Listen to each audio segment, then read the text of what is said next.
बिस्मिल्लाहिर्रहमानिर्रहीम। अस्सलाम वालेकुम दोस्तों, मैं हूं ग़ुलाम नबी। आप देख रहे हैं हमारा चैनल GN 786। दोस्तों, आलमी गोल्ड मार्केट में नया हाई रेट लगा दिया और पाकिस्तान में भी गोल्ड का नया हाई रेट लगा दिया है। दोस्तों, पहले बात करते हैं आलमी मार्केट की। आलमी मार्केट में इस वक्त जो गोल्ड का रेट है वो $3082 फ़ी औंस पे मार्केट है और एक औंस का वज़न होता है 31 ग्राम 100 मिली।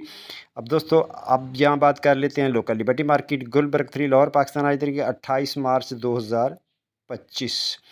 आज गोल्ड के रेट की बात करें, 18 कैरेट फ़ी तोले का रेट 2,44,050 फ़ी तोला। 21 कैरेट फ़ी तोले का रेट 2,84,725 फ़ी तोला। 22 कैरेट फ़ी तोले का रेट 2,98,283 फ़ी तोला। 24 कैरेट गोल्ड का रेट जनाब 3,25,400 फ़ी तोला। जी हाँ, रेट दोबारा सुन लें। 24 कैरेट गोल्ड का रेट है 3,25,400 फ़ी तोला। चांदी है 3,340 फ़ी तोला। बटूर का रेट 3,22,000 में सेल है। बटूर की वापसी खरीदी 3,21,000 फ़ी तोला। पिशावर में पक्के तोले का रेट 3,36,700 फ़ी पक्का तोला। मिलते हैं नेक्स्ट वीडियो में। अल्लाह हाफिज़।